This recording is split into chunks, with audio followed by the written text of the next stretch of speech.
بعد أعوذ بالله من الشيطان الرجيم وما خلقت الجن والإنس إلا ليعبدون। আল্লাহ পাক আপনাকে আমাকে প্রথম যে দায়িত্ব দিচ্ছেন সেটা হচ্ছে এই, আমি মুসলিম, আমি নারী হই, পুরুষ হই, যুবক হই, যুবতী হই, যেই হই না কেন, আল্লাহ পাক আমাকে বলছেন ওয়ামা খালাকতুল জিন্না ওয়াল ইনসা ইল্লা লিয়াবুদুন। দেখো, আমি জিন আর মানব জাতিকে শুধুমাত্র আমার ইবাদত করার জন্যই দুনিয়ায় পাঠিয়েছি, আর কোনো কারণ নাই। এই যে আল্লাহ পাক আমাদেরকে 60 বছর 70 বছর হায়াত দিয়েছেন, একটা কারণ, অনলি একটা, ইল্লা লিয়াবুদুন, যাতে আমরা আল্লাহর ইবাদত করতে পারি।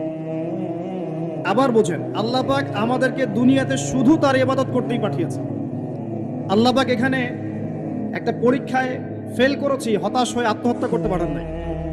আল্লাহ পাক এখানে একটা মেয়ের পিছনে ঘুরে জীবন নষ্ট করতে পারেন নাই। আল্লাহ পাক এখানে আমাদেরকে ধর্ষণের সেঞ্চুরি করতে পারেন নাই।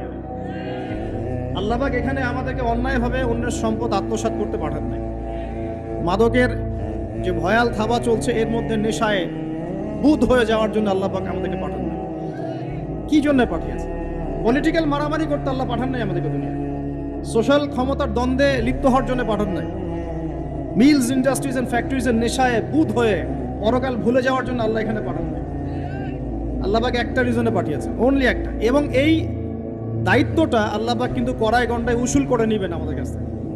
ভাববেন না আল্লাহ পাক এই পুরো মহাবিশ্ব খেলার ছলে সৃষ্টি করেছেন, এমন নয়।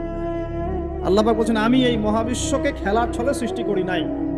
ওয়ামা খালাকতুল জিন্না ওয়াল ইনসা, বলেন, ইল্লা লিয়াবুদুন, আমি শুধুমাত্র এবং শুধুমাত্র আমার ইবাদত করার জন্য মানুষ আর জিনদেরকে সৃষ্টি করেছি। জিনকে আমরা দেখি না, আমাদের সাথে জিনরা আছেন। জিনের মধ্যে ভালো খারাপ আছে, ঠিক যেমন মানুষের মধ্যে ভালো খারাপ আছে। আর প্রত্যেকটা মানুষের সাথে একটা করে শয়তান জিন থাকে, যে মানুষকে খারাপ কাজে প্রলুব্ধ করে, যে নিজে খারাপ কাজ জোর করে করায় না, সে শুধু প্রলুব্ধ করে। সে বলে মাদকের মধ্যে শান্তি, ওয়াসওয়াসা দেয়, কাজটা বাস্তবায়ন করেন আপনি। সে বলে যে এটা তো ছেলে মেয়ের ফ্রেন্ড, বয়ফ্রেন্ড গার্লফ্রেন্ড কালচার, বন্ধুত্ব, এটা এমন কিছু নয়, জেনা করেন আপনি। সে বোঝায় যে টাকা পয়সা আর্ন করতে হবে, বউ বাচ্চাকে সিকিউর করতে হবে, সুদটা খান আপনি। সে বুঝায় যে তুই তো একসময় চলে যাবি, সন্তানদের জন্য কি রেখে গেলি, তখন ঘুষটা খান আপনি। সে বুঝ